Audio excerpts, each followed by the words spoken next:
Hej, jeg hedder Jens Østergaard, og jeg er en af de 3 forfattere, der skal dyste om at skrive den bedste kriminovelle. I skal jo vælge et mordvåben, som vi skal slå vores offer ihjel med. Og I har jo fuldstændig frit valg. Jeg vil bare lige give jer lidt inspiration til, hvad det kunne være.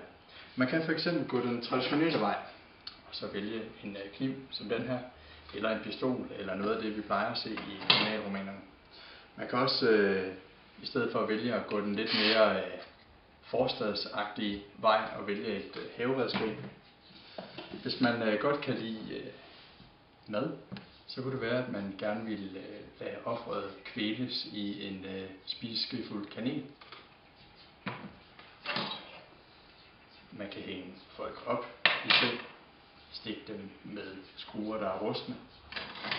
Eller en af mine favoritter, kan man bruge et stykke helt almindeligt A4-papir til at slå en person ihjel. Måske. Det kunne i hvert fald være en god udfordring. Man kan også vælge den helt bizarre, noget med dyr eller tøjdyr, hvis man synes, at det var noget. Men det står jeg fuldstændig frit for. Personligt der vil jeg foretrække, hvis det er sådan, at våbnet det er noget, vi kender fra vores dagligdag. Fordi for eksempel så ved vi alle sammen, hvordan det føles at blive snittet i huden med et stykke papir. De færreste af os har prøvet at blive sænket ned i et kar fyldt med rådne svinetarme for eksempel.